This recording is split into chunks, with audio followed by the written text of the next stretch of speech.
लिख जरूर लिया करें। तो आगे बढ़ते हैं और शुरू करते हैं आज के एक मुख्य विषय पर चर्चा। गुरुजी, आज के अंक में हम बात करने जा रहे हैं गर्मियों में उत्पन्न होने वाले जो एलर्जीज होती हैं या जो दाने होते हैं जिन्हें घमौरियां कहा जाता है। ये बहुत ज़्यादा समस्या उत्पन्न करते हैं। एक तरह से ऐसा कहा जाता है कि ये शरीर की गर्मी निकल रही होती है और ये खासतौर पर गर्मियों के समय में होता है। क्या है घमौरियां, क्यों होती हैं और इसके पीछे नुकसान क्या क्या होते हैं? देखिए, पसीना शरीर में जब आता है और शरीर में सूख जाए तो उससे घमौरियाँ निकलती हैं। और ये पसीना नमकीन होता है।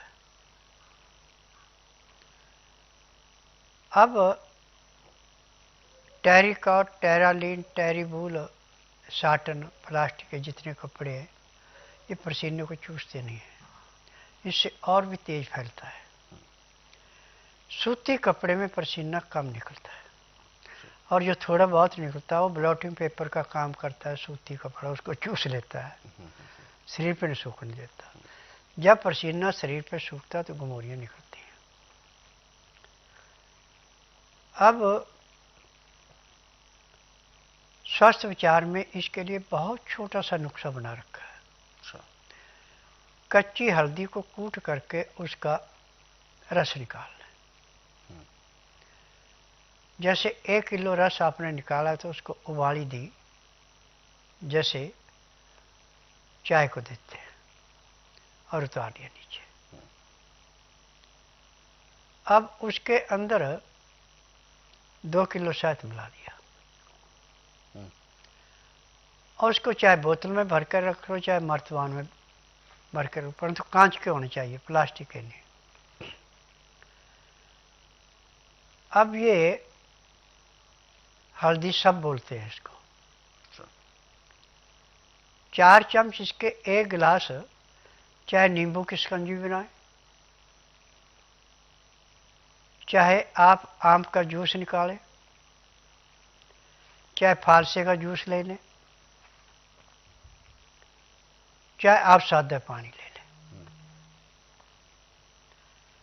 पानी का टेम्परेचर 15 डिग्री से नीचे नहीं होना चाहिए और जिस भी चीज़ में मिला के आपने पीना उसमें 15 डिग्री का उसका टेम्परेचर होना चाहिए।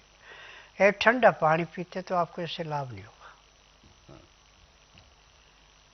अब जैसे आप गर्म दूध चुस्का लेके पीते, ऐसे इसको पीना है। इसके पीते पीते आपके शरीर में ऐसे महसूस होगा जैसे कीड़ियाँ सी चल रही हैं। तो शरीर के अंदर जहाँ जहाँ भी ये घमौरियों का असर था, जो पसीना रुका हुआ था, वो इसके साथ पेशाब के रास्ते बाहर आएगा और घमौरियाँ ऐसे समाप्त होंगी जैसे तेज जलती अग्नि में पानी डाल के अग्नि शांत हो जाती है। और कितनी भी भयंकर से भयंकर आपको घमौरियाँ निकली हैं, 3 दिन में घमौरियों का नामो निशान नहीं रहता। पानी जब भी आपने पीना है तो इसी के साथ पीना। और पेशाब फिर इससे ऐसे आता है जैसे नदी में बाढ़ आ रही, बड़े प्रेशर से आता है। यदि आप प्रेशर को रोकने की कोशिश करें तो प्रेशर रुकेंगे, कपड़े खराब हो जाएंगे। ये भी इसकी विशेषता है। क्योंकि हल्दी के अंदर यह गुण है कि जो हमारे शरीर के विपरीत कोई भी चीज अंदर है उसको शरीर के अंदर से बाहर ऐसे धकेलती है जैसे तेज बारिश आने पे नदी में बाढ़ आके नदी के किनारे बिल्कुल साफ निर्मल हो जाते हैं। ऐसी पूरी नसों को साफ कर देती है। और हल्दी एंटीबायोटिक है। इसमें इफेक्शन किसी किस्म का नहीं है, हर किस्म के इफेक्शन को काटने में अमृत का काम करती है। परंतु इसमें 3 चीज़ों पर ध्यान देना कि ठंडा पानी नहीं पीना, पंखे कूलर एसी के नज़दीक नहीं जाना, फ्रिज में रखी चीज़ कोई नहीं खानी। और यदि आपको खीरा या ककड़ी मिल रही है तो जितना मन करे उतनी खा सकते हैं, सुबह से लेकर शाम को 3 बजे तक। 3 बजे के बाद नहीं खाना। और खाने में आप जो भी अनाज लेना वो छना हुआ अनाज नहीं लेना, चोकर वाला अनाज लेना। दालें जो भी हैं छिलके वाली लेनी, धुली दाल कोई नहीं लेनी। सब्जियां नरम छिलके वाली छिलके के साथ लेनी, छिलके को उतारना नहीं है। हरी पत्तेदार सब्जियां ज़्यादा से ज़्यादा। नमक सिंधा या काला, हल्दी, काली मिर्च, इसका प्रयोग जितना आप ज़्यादा से ज़्यादा करेंगे उतना लाभ होगा।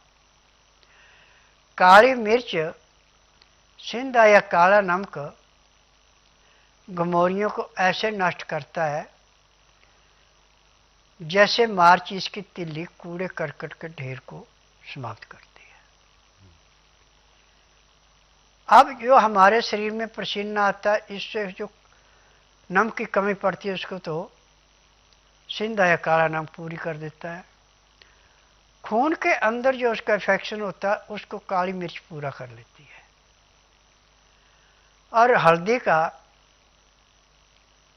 जूस जो आप पी रहे हैं, ये पैर के तलुए से सिर के बाल तक के हर एक रोग को ऐसे चाटती है जैसे दीमक लकड़ी को चाटता है।